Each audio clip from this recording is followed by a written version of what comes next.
Hello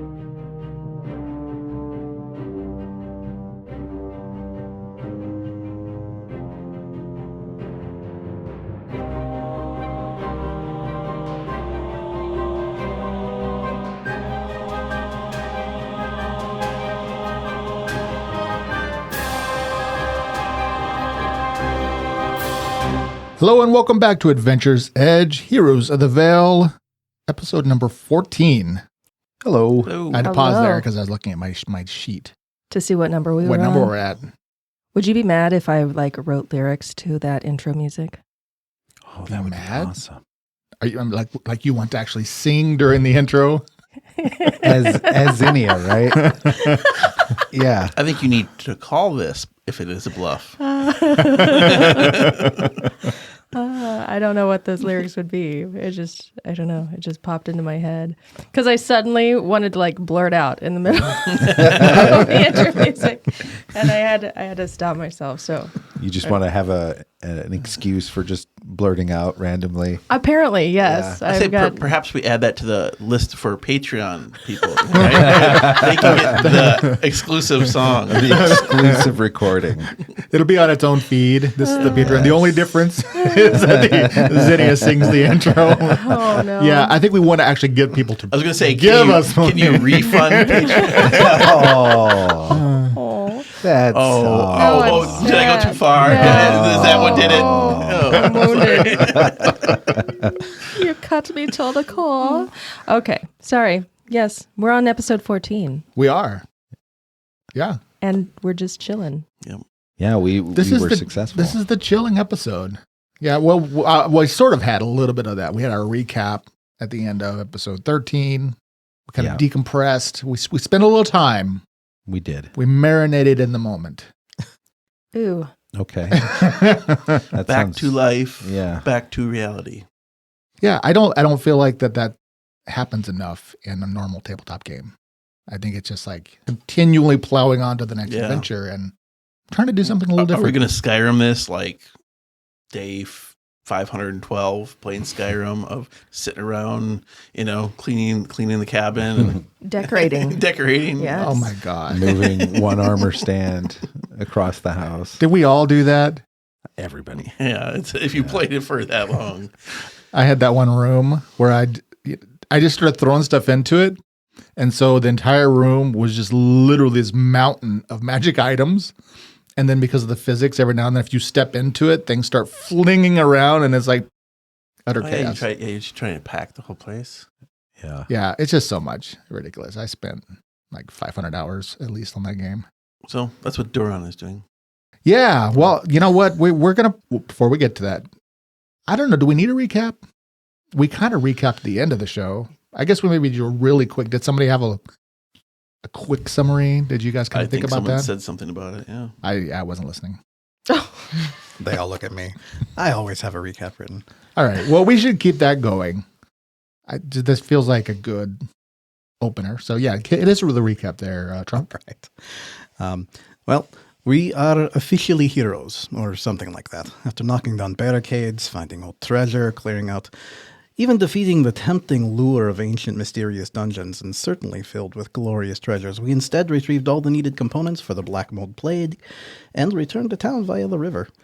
We worked with the local alchemist to create the cures we needed to scatter all around the town to heal the populace. And, well, now what is next? Can Tommy return to a life after this adventure? What will Daerun do now that he's on his own? And we Fae, is it possible? Can we return to the forest after seeing so many interesting things? We will have to find out together. We will. So what we're going to do is we're going to pick up 2 weeks from the adventure, but we're going to do some quick recaps, some little short vignettes to sort of give you a sense of a few things that happened and move the story along.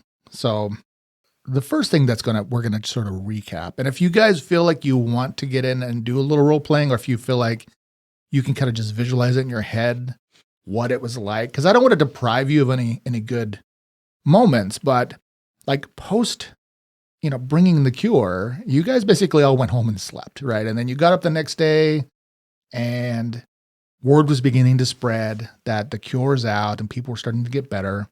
And so there was this sort of, this mixed reaction because there was a lot of people who were sad. Obviously, they're like 5 people died, but it could have been 30. So you guys really saved a lot of the town. And so like that day, you start getting little like people coming by wherever you're at, and like the thank yous started kind of pouring in. And by the end of the day, you had an invitation from the mayor to have a little like thank you dinner at the Howling Hound. Potluck. A little bit of that, yeah. And I actually, because you probably hadn't seen. I figured people would be bringing over like hot dishes, thinking me. I was literally like, I kid you not, I was thinking, you know what? That's exactly what that would be like, right? So I put together. Oh, that's the wrong map. This is my favorite hot dog casserole. I love it. I put together a little party over here at the Raven Rock map. It was just, I was bored. Where it just showed, because you could see the map, and I've been really kind of expanding the Raven Rock map out. See that? And this is another thing where this really isn't going to come out like narratively, the city itself, because it's got its own personality. And I don't really know how the listeners get engaged. I've been working on taking some screen grabs and things, but it's not like we're going to have episodes where you guys are going to go door to door and like, oh, what's in this shop and who are those people? But I literally have been fleshing out the town, all these people. So you can kind of see the interior of the Howling Hound, and there was a little party scene going on. Oh, I see. Yeah. Yes. Yeah. So it wasn't meant necessarily to actually like try to role play the scenario, but it was just to help give you guys a little visualization, because basically a lot of people showed up. There's probably about 50 people there. So it wasn't like the whole town, because the town itself has like 1,800 people. But it was a pretty big crowd, and it was really just an opportunity for a lot of people to come by and thank you personally for finding the cure. And it was like all the people that are connected to the people who were sick, basically. So, yeah. So it was a really nice opportunity for people to interact with you. And that was what I was going to leave that at. So you guys had a nice time, however you wish to envision that. And like that would be a thing that happened. And I mean, does that work for everybody? So does that mean that the people in the town are friendly towards Faye now, Well, sure. by and large? So the idea there was that it wasn't that people were unfriendly. It's just that there's people that are, skeptical, or maybe a little fearful, maybe a little untrusting, because Faye, across the board can be very fickle, right? There's all sorts of Faye, and we kind of covered that. Like they're not always as sweet and kind and loving and as Zinnia. Charming. Charming as Zinnia. I mean, Delightful. delightful. Isn't that what zinnia means in some language? Delightful? Yes. Yes, absolutely. Yeah. So Yes, the delightful throat stabber. I don't think I stabbed any throats. I believe it was an eyeball. Eyeball. Exactly. Yes. Yeah. Delightful eyeball stabber. Eyeball. Stabber. Yeah. Mm-hmm. But I did want to so the mayor's name is Bernard Sackville. And who you'll be running against. that is really important to know who your competition is. Mhm. He's a tall, lean man, slightly heavy set, clean shaven, shaved head. And he's one of those people where he's extremely charismatic. And people don't know too much about his background, but because he was like a former merchant and was not a native of the area. And so none of you really before had ever really like spent time talking to him. I mean, if anybody, Tommy, you probably interacted with him at some point, but his job, he kind of runs the town. And so he just really gave you a nice evening and was very appreciative. And on behalf of the town, extended that, the thank you for saving all the people. And he does translate that thanks into a reward on behalf of Raven Rock.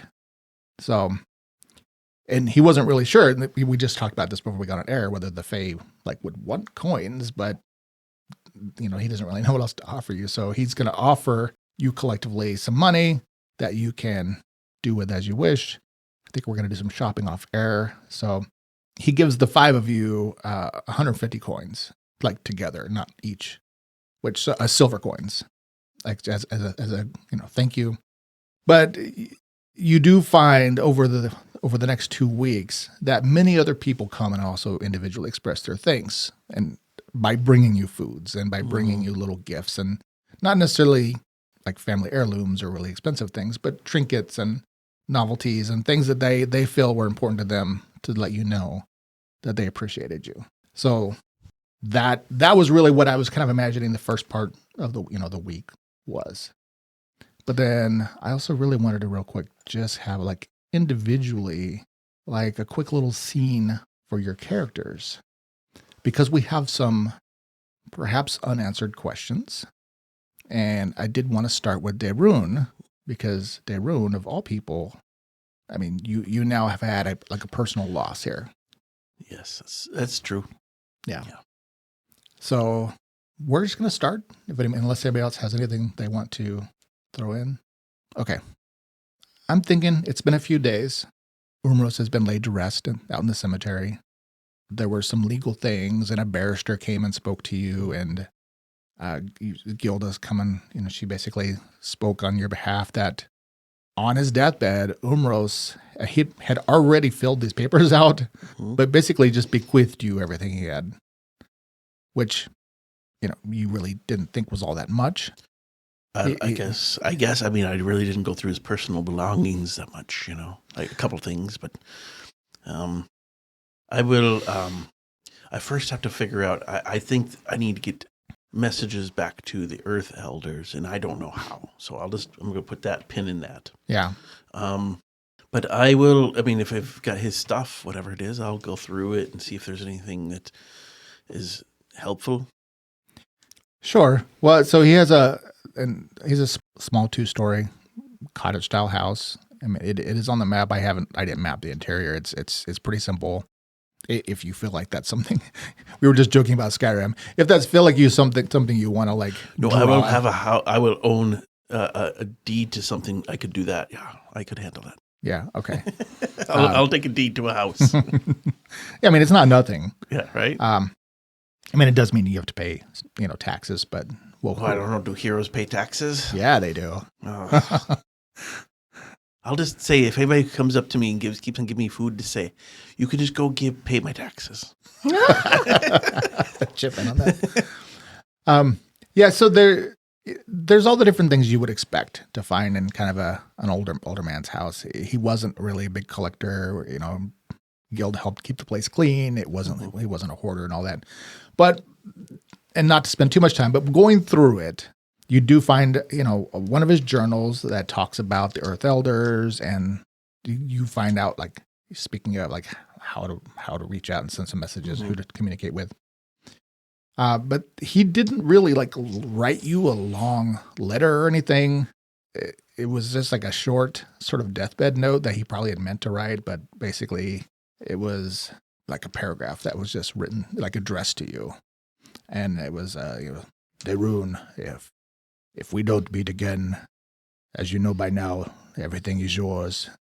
I am sorry I was not able to teach you everything that I needed to. You have to look below the surface to find the answers from now. Good luck, Umros.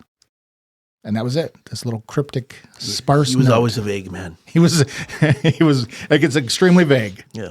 So the only other thing you ended up finding, amidst all the things, you found like his house key and some other simple things. But Gilda specifically made sure that you found this large brass key that she said he like pressed into her hand. It's one of the last things he said, and said to make sure you have it. And you had the opportunity to kind of like try to figure out what that went to. And I'm just going to say that in the 2 weeks, you did find what that went to. And that's going to be a little thing for you as the end of your little story, is that you hunted around. There was nothing in the house. There were no trunks or chests or closets or anything like that. And eventually you wandered around, and there was an old tool shed out back filled with a variety of old tools. Right. In various states of disrepair. And You thought little else there, but you did spend a little time using your structural engineering and studied a little bit more. And beneath a kind of a layer of what you thought was dust, but ended up sort of being like a piece of canvas made to look like a dirt floor. You pulled it back, and there was a trap door, which the key fits to. And below that was a very small root cellar. Oh, Ron, you tricky little guy. Yeah. And assuming that you went down into the cellar to examine it, I did. that is where you find the secrets of Umros. Oh, no. Yeah. So inside there was a small table and a variety of books. And it was, although slightly damp, he had a lot of wood chips and sawdust down there to keep it cozy. And there was some maps and sketchings and all the things that seemed to be related to the Earth Elders. But you do find his actual journal that talks about his real mission here. And you also find a few things that are a little disturbing. The key thing is you find out that, oddly enough, Umros seems to be or was a closet worshiper of Zakad, much like those strange dwarves out in the old monastery. Oh. He also seemed to be, his mission here was to uncover the secrets to an ancient weapon that the Earth Elders thought others might wish to use against the human kingdoms. The Earth Elders want to use. They want to prevent the use of it. Oh, okay. That there were possibly forces or dissidents from the dwarves that were seeking this ancient weapon from like the Celestial Infernal War. And they thought that perhaps one of these weapons was here in the Vale.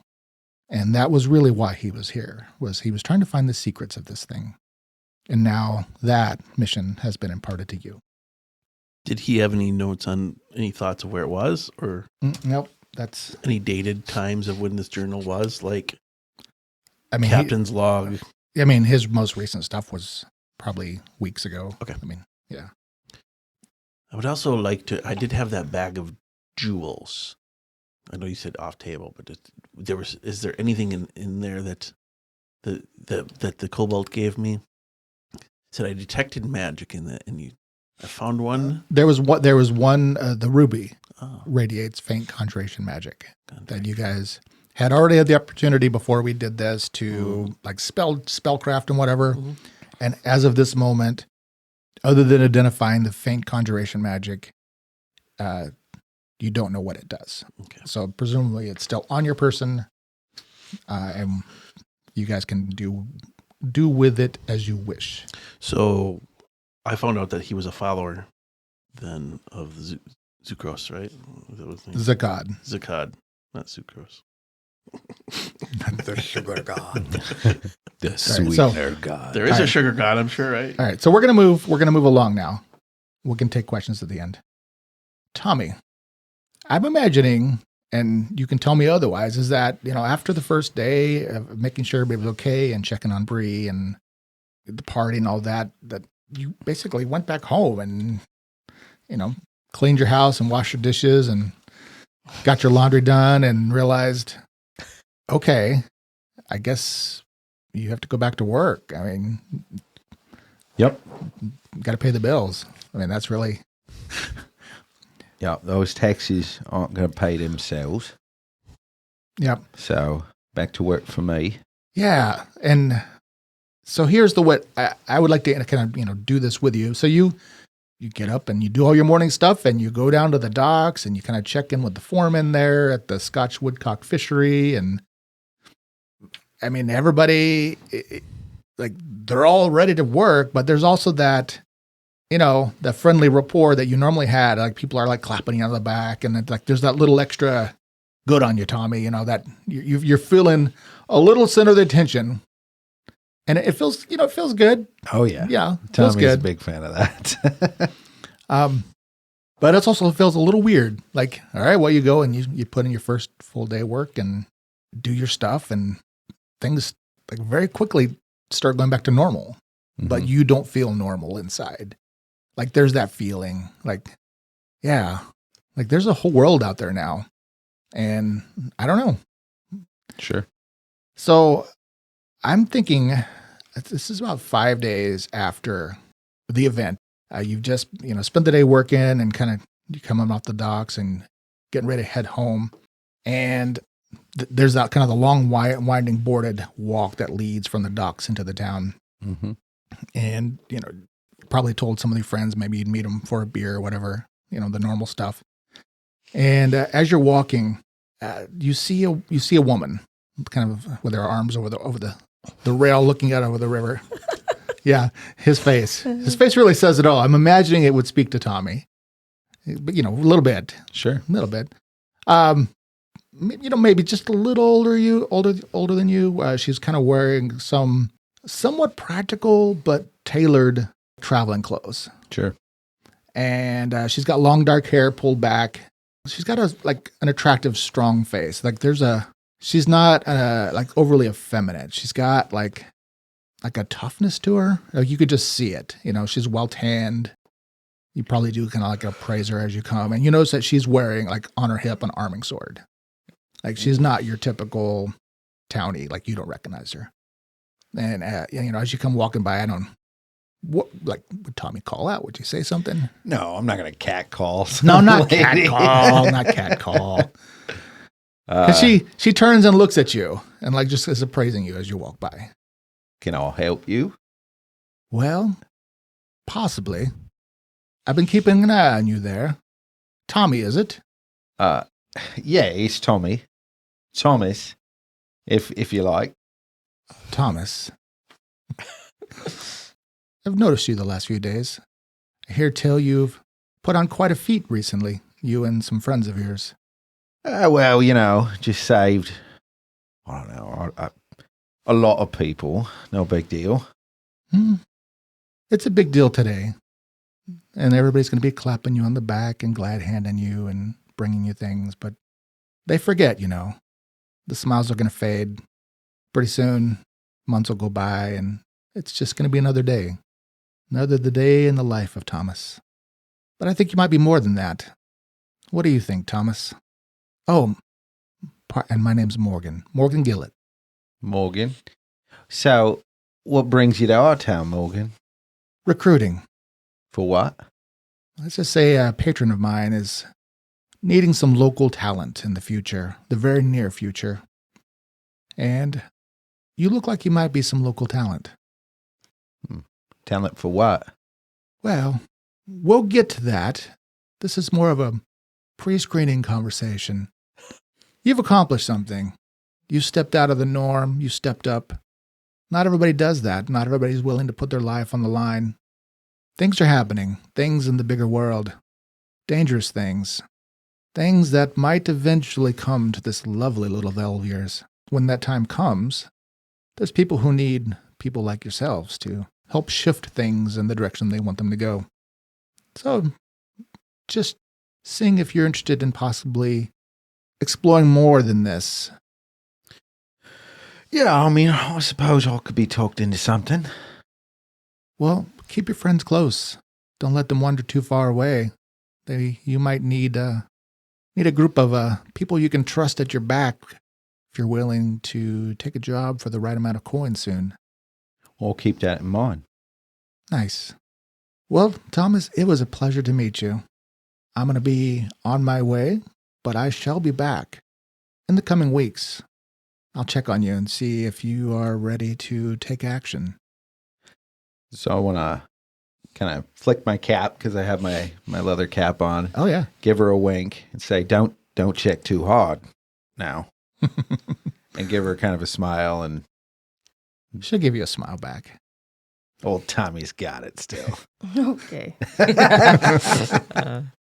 So you're feeling, you would definitely probably feeling pretty good. Sure. And so if you continue on, you make your way and maybe glance back and you kind of just see her slipping out of sight between some buildings. And sure. Yeah.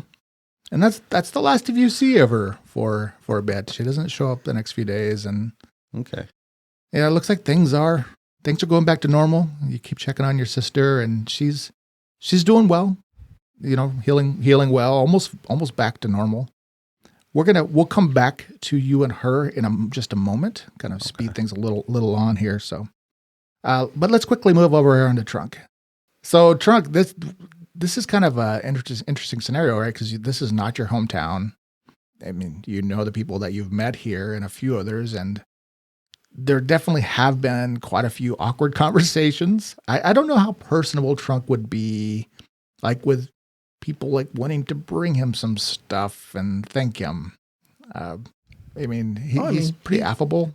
Oh, he likes people. He likes interacting. He loves food. So all that sounds great, but he's an awkward big boy. So Yeah. So I had suggested at the end of last session that you had this invitation to go and stay at the Temple of the Five. Zephora Rondell, one of the 3 clerics there, who identified herself as a priestess of Asana, had invited you, like you sensed this kinship with you, and suggested that you are a worshiper of Asana, and then you basically said, "Who's that?" But had basically said, "What would you come back?" Now did have some invites from Tommy and Darun, like, "Oh yeah, we've got room," but I don't know. So did you take her up on that? I think we established you did to go. Yeah, I mean, he's interested. He knows he's got a power. As far as he knows, it just comes from the sun or the tree. The idea that there's a name and some kind of organized following of something that he feels a kindred spirit to is going to intrigue him. Yeah. The idea of sleeping in a building seems confusing, but it is a big building, so that may help. Yeah, he'll definitely check it out. Okay. Well, I mean, it's a large, spacious temple, and there's a lot of activity there. You meet the other priests, but and they set you up kind of in a side wing where it's probably a multifunction room. If whatever they need, if infirmary or if they've got visiting priests, whatever. But just it's not really overly furnished, but they set up a kind of a large, comfortable pallet for you to stay in and to sleep in, and offer you some food and whatever else you might need. After the first day of kind of recovering from your journey, and you can kind of see what they do. They tend to the locals who come, and there's altars where people come and pray or give sacrifices and things like that. And they do a lot of just going around and do simple healings. And so Zephora basically, and I didn't really, describe her too much. She's kind of a middle-aged human woman. She wears white robes that they're always impeccably clean. And she's got long blonde hair, and she's got the kindest blue eyes that just she radiates warmth. So you're probably still adapting to humans in general, but I mean, she just has that feeling she genuinely cares about people. And she's always laughing, which there's, in your visions, the laughter that you kind of hear, and I don't know, it's oh, there's this weird. Definitely a lot of similarities. Yeah. Whether or not she's performing, it doesn't seem like it's performative. There's just that's just kind of her nature. So it's just probably enough to pique your curiosity. And she really just has a lot of questions for you, and she'll answer questions that you might have or questions you didn't know you had. But she's, she likes to talk about who she calls Asana, who was one of the Pentacle, the Laughing Lady. And it's less really, Asana, you'll find, doesn't have tenets the way that some of the other more formalized religions do. She is kind of this chaotic force, sometimes good, sometimes whimsical, sometimes unpredictable. But you find, I don't know how you would really feel about it, but it does. A lot of it lines up with your experiences, but not all of it, because you've had this more natural, primal sort of interaction. So, yeah, the scene that I'm imagining, you guys are perhaps in the temple, and she's showing you some books and things, and she's just again, so Trunk, so again, you were found by the Fae, or you identify as Fae, in the forest. Yes, I was by a large tree. And you said that the lady just came to you. Do you remember when that was? Like, was it very young? She has always been there. The sun rises and she is there. I've heard of cases like that where people such as yourself are touched. Chosen has always been so pretentious, so like there should be more to it, but you apparently have drawn at least a brief moment of attention, and it is very interesting. Sure, my hands kind of unconsciously go to my arms where I've got these scars, marks, birthmarks, whatever they may be. Have you felt like there's more for you? What it is that you're meant to be doing? You sounds like you've spent your life so far tending to your Fae family. I imagine people don't usually ask questions that give Trunk much pause, but this one does. He kind of like pauses for a moment. I know that. I think I know that there's something I'm supposed to do, but I don't really know what it is. But the Fae, they're happy for the most part, but there's something missing. And I want to give it back to them. And I guess it can't be in the wood, or we would have found it by now. Perhaps not. I can't speak to that. I don't know what it is the Laughing Lady would want of you, or why she would want to act on behalf of the Fae. She is, by nature, unpredictable. But obviously you have been selected, chosen, touched, whichever word is the most appropriate. And if there's anything I could do to help you on that path, I can teach you what I know about the lady and answer any questions that you might have. If you'll stay with us a while longer, it would be our honor. And it seems like you're already drawing a degree of attention to the temple. We've had quite a few people show up more recently in the last few days. I mean, when you stand several heads higher than other people, you tend to be noticed. Well, if you are willing, we're here for you for as long as you need. Sure. I think probably that first night or the first morning, I'll probably do what I always do. Find the sunrise, just kind of sit to myself, think about the sun, the tree, etc. My kind of not really praying, but kind of praying that I do every day. Right. And this time I guess there might be thoughts, and I'll just kind of ask in my head, like, to the laughing girl, if she is Asana or not. So you don't really so much hear like her speaking directly, right? It's like these visions, the images, and you get the sense these messages come to you. Mm-hmm.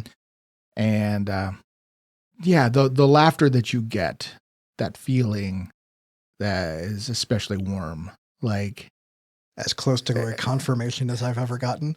I want to say that it's like you instead of like hearing words in your head, it's like you give what you feel words, if that makes sense. And it's like, you found me, which is probably one of the more profound confirmations you've maybe experienced in some time. Like, yeah, that tells you that it is her, but it doesn't tell you much more beyond that yet.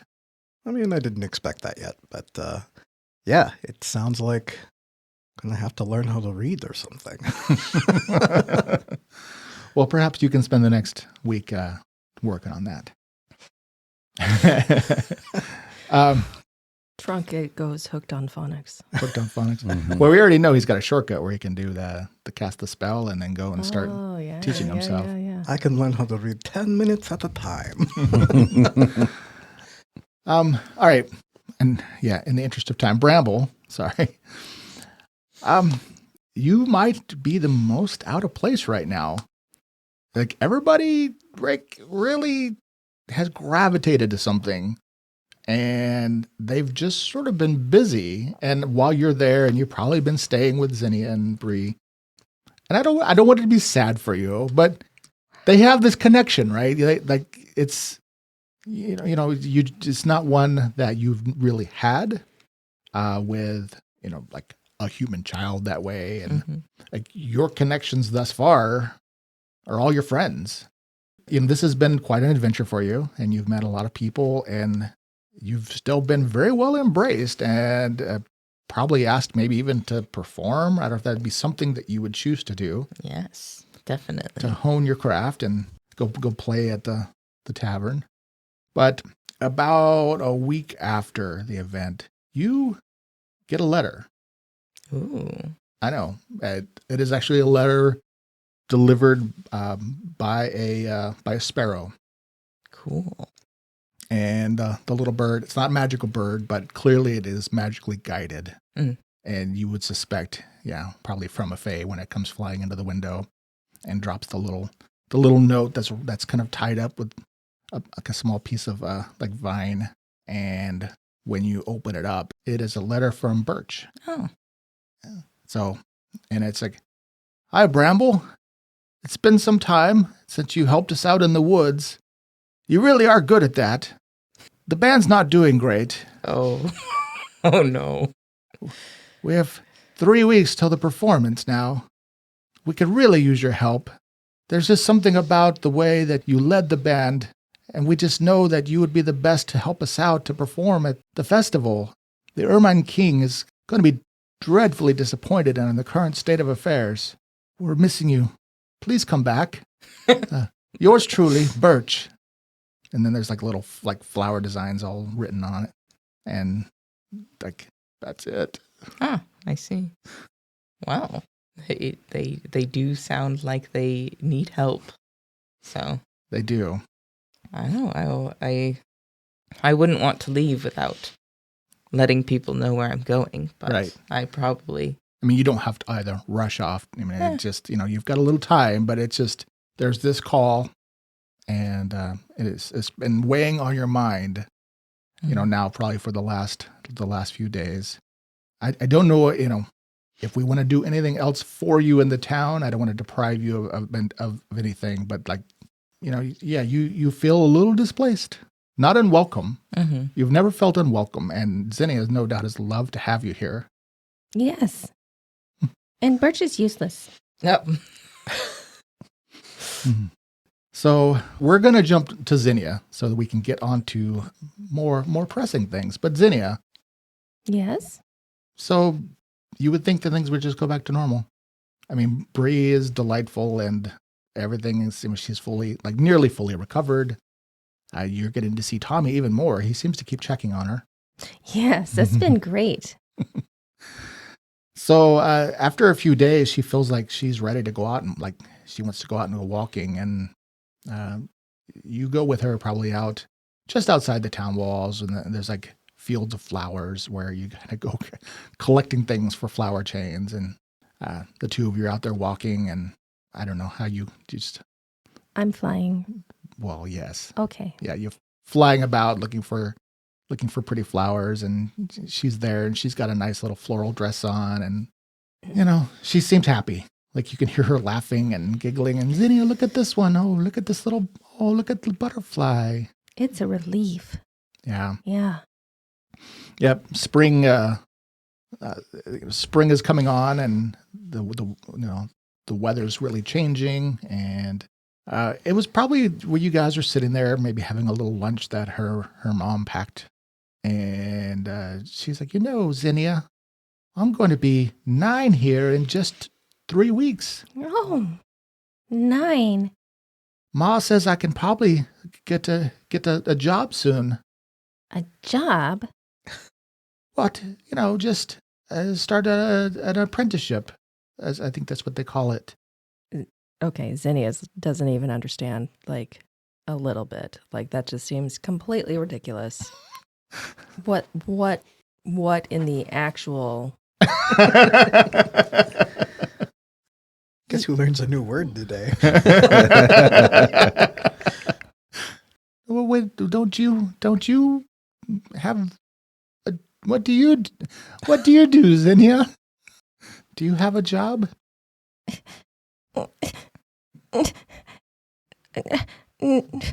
Yes?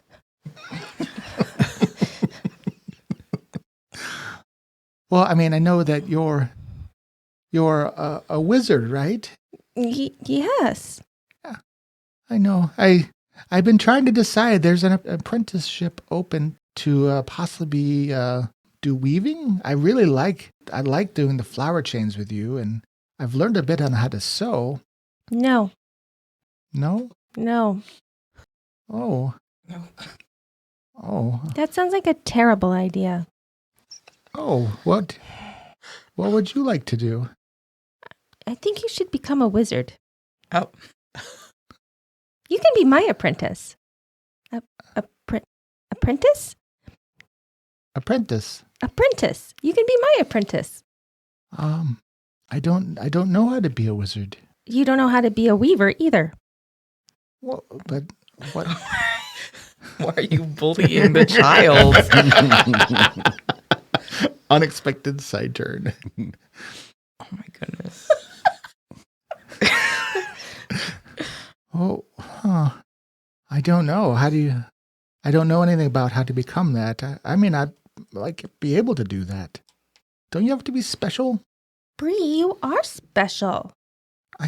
Well, I know you say that, but it's like, something inside you that makes the magic happen. You have that. I don't know. Maybe you can try to teach me. Okay. Wizard apprentice. You're a wizard, Brina Gunderson. She's setting up her next character. Well, that conversation probably sounds like it troubles you. Very much so. What are we doing? 9-year-olds are going to go get jobs? Yeah, What is this? Unions haven't made it to the Vale, apparently. What is this crap? I mean, apprenticeships start very young. Oh, so bad. What do you want just kids to lay around and play games? Where's the school? They do have a school. And they go until they're 9? Yeah, that's all you need. Well, no, she would still get some education. too. Read, write, Limitedly. simple athletics. I mean, I've made it to 19 without being literate, and I'm doing fine. So here we are, 3rd grade education. I'm going to be Cool. the mayor. Go off. Now weave some baskets. Yeah. We need to have a talk with that mayor. That's what we do. I do appreciate the alternative of, a 9-year-old learning apprenticing to becoming a weaver is like, here's how you wield the elemental forces of fire.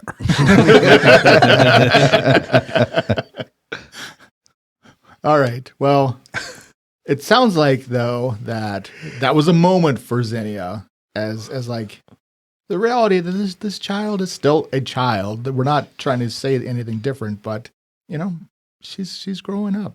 But how is like after that conversation, Xenia, like that feeling that you've talked about where it's like, I don't know, when that where things are changing for you.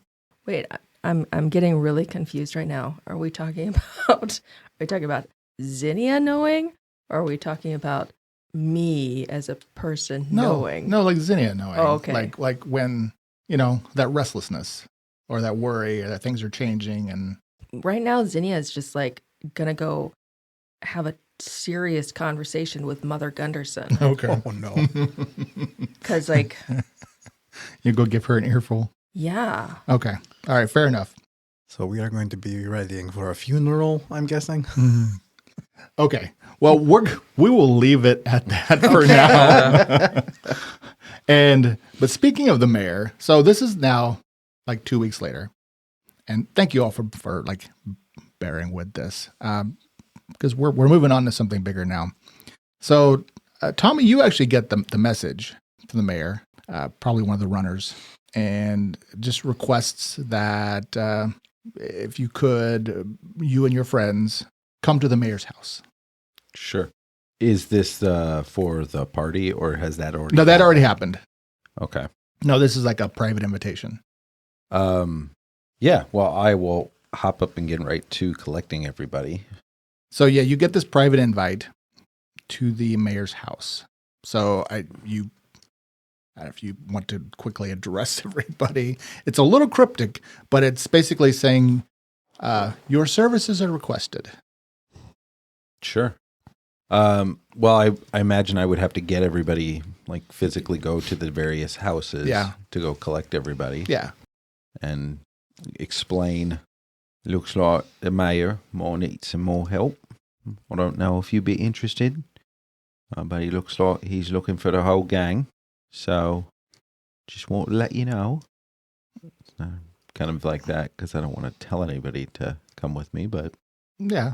All right. Well, I mean, I don't know how you individually would respond to that, but... I've been, going through all this stuff, but I've kind of gone into vacation mode because when I don't have really anything to do as far as, to watch me, I've decided to wear sandals around and I'm just drinking a lot lately. I'm mourning in my own way. So Darun answers the door it's and like Fat Thor in his pajamas, hasn't shaved in 2 weeks. Well, I'm a dwarf. I don't shave. Shaving. Hey, Darun. I caught ya. I got some bread in my beard. Caught ya too early, or? Oh no, I'm ready for the day. What do you got, Chief? Well, a missive came to meet with the mayor. They need the whole gang. So maybe we could acquire some pants and get you over there with us. This tunic is long enough. No, it's actually not. Well, I suppose I got nothing better to do. Yeah, it'd be good. It'd be real good for you to get out of the house. Well, let me maybe wash up, because I smell worse than the dog. Well, we'll just meet you over there. I suppose. It's good seeing you, Tommy. Yeah, it's good seeing you, Darun. I'm going to give him a big hug, like this really... Great. I've maybe changed. I've become maybe a little bit more soft inside the heart, and in trying to follow the ways of the ley lines. Sure. And let it guide me. Okay. It's a long explanation while we're hugging, right? It was a little too long. Feel the embrace. It's like being held by the earth. Well, I would just be over there, buddy. Okay, I'll pat him on the back pretty hard. Do a man hug, like patting him on the back really hard. And I'm out. Except for the height difference, that's a butt pat. It's not my problem. It's more of a you problem, not a me problem. And now go tell Corda to get her stuff, and let's go. I will bathe, like a quick, a just towel kind of thing. We'll assume you get cleaned up enough to go back I there. suppose. All right. So, Tommy, you find Trunk probably at the temple. Mm-hmm. Oh, hey, Trunk. Hello. Got a note here from the mayor. He would like an audience with all of us. He's apparently got something he wants to cover. So would you be able to meet over there? Yes. I'm already in town, so it is only a little walk over there. Yeah, that is great. Appreciate it. And I'll give him the time and then explain to him what time is, because that's not probably a social construct that he's used to. And then we'll get going. The sun invented location time. Of the sun, yeah. People didn't. Right. No, humans did invent time. You're wrong there. So the sixth bell. So there's a clock tower, which is the tower where they have a gong. Sure. And they sound off the hours of the day. Well, I will explain that. Yeah. Just very briefly. Yeah. And then it might be the first time somebody's mentioned, why is that guy banging on the gong throughout the day? I assume that he's just very bad at music. And then I will grab Bramble and Zinnia. I don't know if they're hanging out together. I'd assume so, yes. We're at your parents' house. Zinnia, you seem upset. Yes. At me? No. Oh. Well, I actually came to ask a favor. So the mayor would like to talk with all of us today at 6 bell. He's got something he would like us to do. So I just wanted, would you be able to show up? Are you going on another adventure? Maybe, Bree. but I don't know what the mayor wants. Did you get the apprenticeship yet? The one for the weaver that Mom was talking about? I'm still waiting to find out. Okay, well. Zinnia thinks I Now. should be a wizard. Yes. Oh, you should be a wizard. That Yes. would be awesome. That's a much better apprenticeship for Bree, right? Yeah. You need to tell your mom to quit ruining Bree. Oh, okay. Okay. That's like a future thing. But I'll get on it like straight away, Zinnia. I've told her many times already. It's super hot in here. Is anybody else? It's like, gosh. I'm just going to go with you now. Okay, that's great. Great. Bramble? Yes, I will join. Great. On the way out, I'm going to yell at his mom again. Quit ruining your daughter! I feel like Bramble would try to get out there ASAP. Like, Yes. yeah, I'm going with you. Just imagine this woman's like, why? How do I get rid of? Looking at how to get rid of a fairy? Just ripping into her while her being a mother, huh? Looking at that frying pan. Oh She dear. hasn't got a chance. And that's how your mom got an eye patch. Hey, that's great. There's no love lost there for Thomas. Whatever happens, happens. Gosh. I suppose it's your mum, huh? It's my mom. It's your mum. All right. So at the sixth bell, a lot of you meet at another large house on the hill, where you've had this invitation from the mayor Bernard Sackville. His house is really only marginally larger than the Gunnarsson house. There's really are no mansions per se in Raven Rock, but his manservant answers the door, opens it, and kind of nods at the lot of you. You're expected. Do come in, and he quickly escorts you into the parlor of the mayor, where you can see it's nicely arrayed with some comfortable couches, and there's already some little meats and cheeses out and some fresh wine. And you sit respectively or whatever you wish to do. You sit on the floor, crisscross applesauce. he just said that. All right. Well, I'll grab myself a tray of food and some wine. All right. So it's only a few minutes later where Mr. Mayor comes in. He's wearing kind of a comfortable, like silky black robe. He tends to wear like a lot of black robes. It seems to be like a symbol of his office. And comes in and gives you the warm greeting. It's like, welcome to my home. I haven't had the opportunity to have you here as guests yet. Well, thank you for having us. Oh, you are most welcome. I trust you've been doing well after your escapade. Oh, yeah. Your town's been real great. That's splendid. I'm very, very glad to hear that.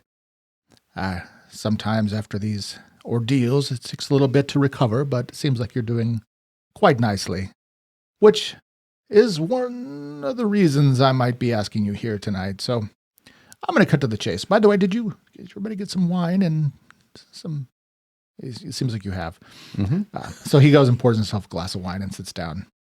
So I'll get right to this. I'm interested to know if you would be willing to do a job on behalf of the town. Yes. Immediately. Trunk's got a mouthful of cheese. What kind of job? We should probably find out, Tommy. Oh, yeah, you're right. Yeah, what were you thinking? Towards the western side of the Vale, there's a lovely area called the Dovedale District, which is largely it's a farming community. And turns out we got a note from the head of their farming cooperative that they are having some trouble there with the river drying up. And apparently they're trying to blame it on a goblin tribe. And they've requested assistance from us. Normally something like that would go to, perhaps the ducal seat, but given the situation, really there's not a lot of other resources that can help anybody else in the Vale. Wait, what situation? Well, I mean, we Oh, you mean with the duchy? Well, the fact that we don't actually have a duke proper, and it's complicated. We've really been on our own for quite some time, and the resources of the town have managed to take care of, what we can, but it is always nice to have persons such as yourself willing to perhaps step outside of their normal comfort zone. Normally, I would try to find some, hired freelancers to come do jobs like this. I could send some of the garrison, but it is quite expensive to, send some of our fine soldiers over there. So, what we're looking for is to have somebody go investigate the cause of this drought and see if it is in fact goblin hijinks, so to speak.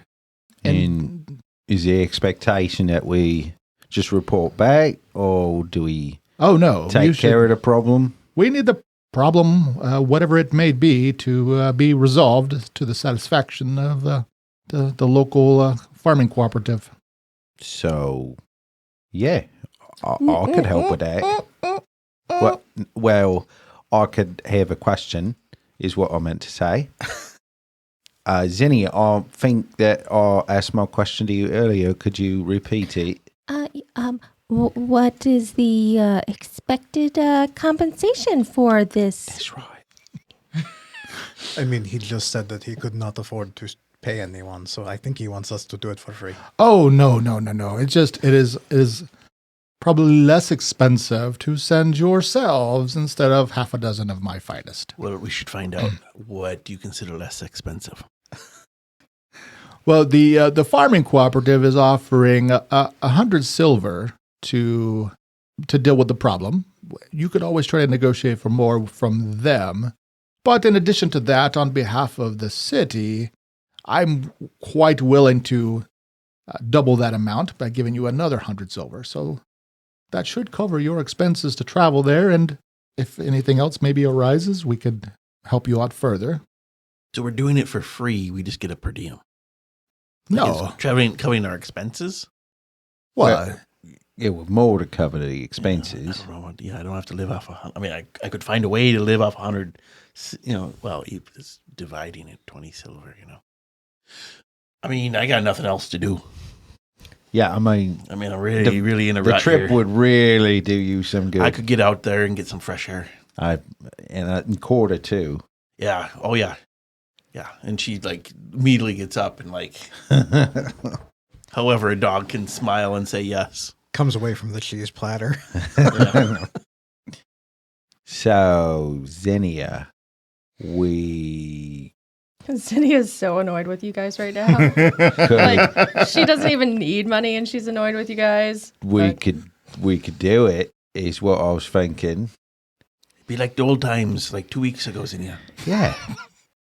I'm just not excited about leaving Bree at this time. I would really need to check with Bree. I mean, she's going through some stuff, this whole apprenticeship, this job thing.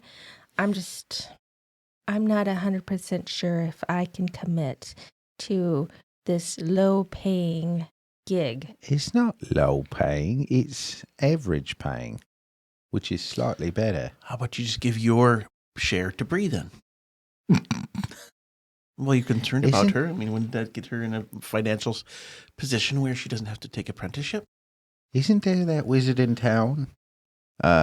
No, I'm the wizard in town. Oh, No, there was one. yeah. Like a high-powered wizard. Maybe I've totally well, dropped the ball on this. no, but there is. I thought Havlor was in town, Yeah.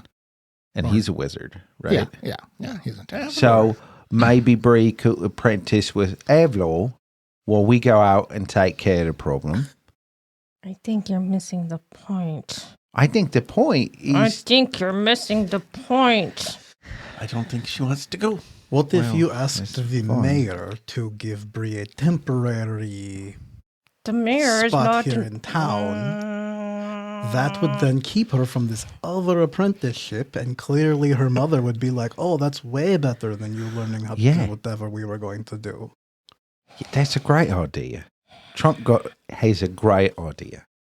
And we'll get on the road. I don't think you are picking up on She can- Zinnia's angry angry fairy noises. These are No. angry fairy noises. She He Mine. is, Yeah, absolutely. I mean, the alternative I mean, is you it's- bring her along with us, and then maybe she drowns in the river. So maybe not that one. And I strictly would be very upset and would not be on board with her coming with us. I need to talk to Bree before I commit to this low-paying, and I look at the mayor, opportunity. Can you spice it up a bit, Mr. Mayor? Just can you give us some? I mean, if it was up to me, we would already be shaking hands right now. But as our group wizard, we need her, and she's, right on the fence. It's just right on the edge of the Oh, I see. I totally understand. And you're new to the negotiation business, and you're not really licensed freelancers, but I can respect your positions as recently prominent citizens of the town. Perhaps we could make it 200 silver, plus the 100 that you can also negotiate up from Mrs. Coggs, the head of the cooperative. I mean, So, and give me 24 hours. okay, well, that's fine, but I solved half the problem. And I just said I just want to talk to Bree. Okay. Mr. Mayor, could we maybe give you an answer tomorrow? Of course. I mean, there is some degree of urgency. Mind you, if the river does dry up and leads to a drought, and then we've got Blah, blah, blah. Okay, we farmers get it. losing their crops and Okay. people are out I of mean, money and the guilt trip Right. Okay, is not working. okay, All right, but but it's yes. not going to dry up tomorrow, and if it did, us going there wasn't going to solve nothing. Right. It's my Right, so responsibility. easy there, Bernie. Putting that Okay? kind of on us, like we're the problem now. Oh, let me know. Let me know tomorrow. Will do. And I will leave the house. I'll bow at the waist. He'll nod to you. And you enjoy your little repast, and then you can take your leave. And on the way out, I smack all of them on the head. What? What I was didn't that even for? say anything. Bray, I'm kind of. Okay. I smack all of them but Bramble on the head. Because it wouldn't really help to smack Bramble on the head. Because No, I've got I feel some really negative vibes here. Yeah, Maybe we I just don't need to, even know what I did wrong. I just said I find wanted to our talk to center. Bree first. I don't understand why that is such a difficult request. Oh, I thought that was like a negotiation Code. Yeah, it was like a tactic. code. No, that was me saying I wanted to talk to Bree first. Oh, Nobody said you couldn't. Yes, you were all pressuring me to say yes right there on the spot. Like literally, that's what just happened. no, I was going to say yes regardless. To Well, be then you totally, could say yes. But Well, I did 3 times. I just got to get away from this. It's got to chill for a bit. This is a little bit too much for me. Go sit on a ley line. Oh, you guys. There's some hurtful things coming from her. It's It's a big attitude for a little one. yeah. Okay, go talk to Bree. You go try living with his mother. No. I mean, I got to be. Don't put that curse on me. I'm on her side when it comes to that, right? It's very stressful. Bree could be my apprentice as well. I could talk to his mom because I need a new apprentice for my job. Wink, wink. And she could be my apprentice, but you could be training her the whole time. Okay. But he's not a dwarf. No, they don't have to be a dwarf to build things. Yeah. That's very, very, Oh, yeah. I thought you meant. No, see, I'm building things around here and I do construction. I see. I I'm thought really you just a meant. fancy construction worker. So a Okay. subcontractor actually now. So I need construction people to work for me, and she could be my apprentice. Wink, wink. I don't really see that as. Okay. She doesn't have to do anything. It's like it's just a job. Pretend. Okay. All right. Okay. I want to go talk to Bree. So we're gonna just really quick. We're gonna jump to that scene before we. So, sounds like later on you're gonna have a cold conversation as everybody goes back to finish out their day, and you're gonna have a quick conversation with Bree. It sounds like. Yes. At which point you're going to say, "What did the mayor say?" So the mayor wants us all to go on a job for the town or for the farmers who are on the west side of town to find out what's going wrong with the river that feeds their crops. And it might be a little bit dangerous, but Bree, I don't want to leave you. You just got better, and I'm worried about your mom making you become a weaver. Oh, Xania, it's okay. I'll be fine. It sounds like Tommy may really need you. I don't want anything to happen to him.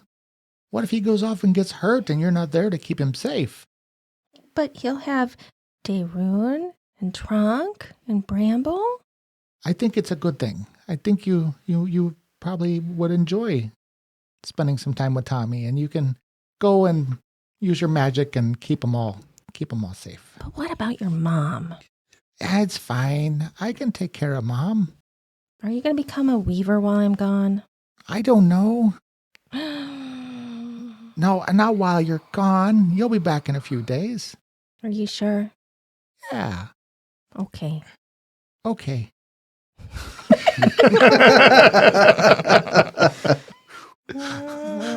All right. So I will let everybody know. Oh, that's so good to hear. Okay. We didn't want to have to kidnap you. Bree says I should go. That's All right. great. I'll let Maya know. All right. You pass the word around, and he will hand you a sack of coins to take with you, and then you can purchase anything you may need before you go. We can take care of anything off air. Okay. And I think that we will you basically have the rest of the day to grab anything you need, prepare yourselves for an outing. You can expect to be gone probably for, 5 or 6 days, maybe. Okay. Sure. Okay. All right. Getting ready for the next adventure. The reluctant heroes, a little bit. Well, that's the best kind of hero. All right. Well, thanks everyone for doing this with me. Hey, I got y'all a bunch more money. Hey, yeah, you doubled our money. Yeah. Well, Well, not quite. Well, but right really, there. Tommy did that. That was pretty good. It was. It's a good cop, bad cop thing. I mean, it is up to you guys to negotiate. So, all right. Well, again, thank you. We will begin the next session with Back on the Road, ready to perform more heroics. okay. Sounds good. All right. All right. Next time.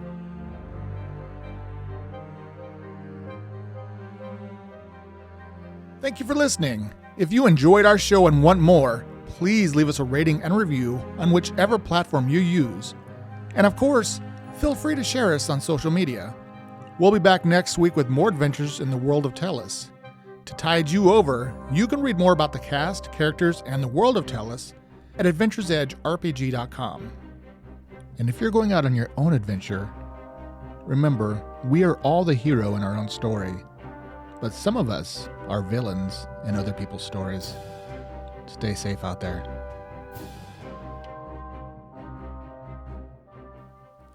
A hook-nosed man wearing a fine brown cloak stepped out of the rain and into the long, low-ceilinged tavern.